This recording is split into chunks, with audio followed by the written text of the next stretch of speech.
Assalamualaikum students, I am your teacher from Bluebell School System. Hope you are all fine. Now open your maths notebooks and maths book. Page number 95. हम अपने पिछले lecture में page number 94 कर चुके हैं. आज हम page number 95 करेंगे. Question number 9, work this out. हमारे पास स्टेटमेंट है वर्क दिस आउट. अब इसका क्वेश्चन नंबर ए देखें. यहाँ पे ये देखिए क्वेश्चन नंबर 9 का ए पार्ट यहाँ पे मैंने नोट डाउन कर लिया है. क्वेश्चन नंबर ए, अब हमने जैसे पिछले डिवाइड के क्वेश्चन किए एज इट इज़ वैसे करेंगे. ठीक है, बस थोड़ा सा मेथड चेंज करेंगे. देखिए अब 69 हमने देखना है कि जैसे कि 69 आप सबको पता है ये डिवाइडेंड है और इसका डिवाइज़र जो है वो 3 है. तो हमने 3 का यानी कि 69 देखना 3 के टेबल में कहाँ पे आता है. तो आप सबको पता है कि 3 10 30 होता है. तो 30 के बाद ही आ रहा है नंबर. हम क्या करेंगे 1 डिजिट करके इनको डिवाइड कर लेंगे. अब हम पहले 6 को देखेंगे. ठीक है, अब देखते हैं कि 6 के टेबल यानी कि 3 के टेबल में 6 कहाँ पे आता है. 3 1 3, 3 2 6, 3 2 6. यहाँ पे हम 6 लिख देंगे. ठीक है, उसके बाद क्या करेंगे माइनस करेंगे. आप सबको जैसे कि पता है 6 में से 9 जो है एज इट इज़ आ जाएगा और 6 में से 6 निकाले तो 0. तो हम 0 नहीं भी लिखेंगे तो कोई बात नहीं. ठीक है, उसके बाद हमने 9 देखना 3 के टेबल में कहाँ पे आता है. 3 1 3, 3 2 6, 3 3 9. तो हम यहाँ पे 3 3 9 लिख देंगे.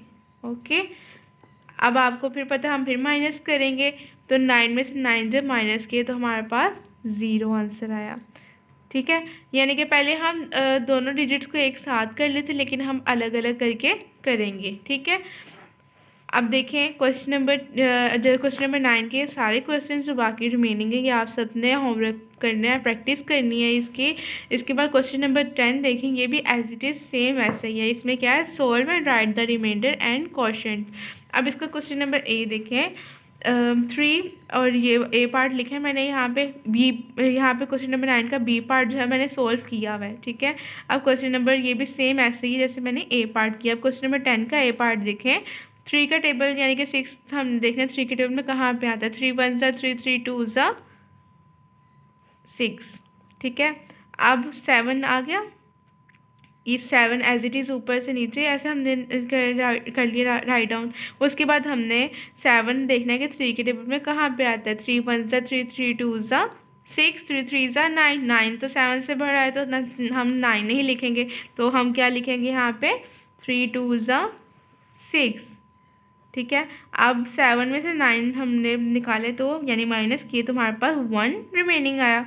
तो यानी कि हमारा रिमाइंडर जो है वो 1 आया और जो क्वेश्चन था वो 22 आया.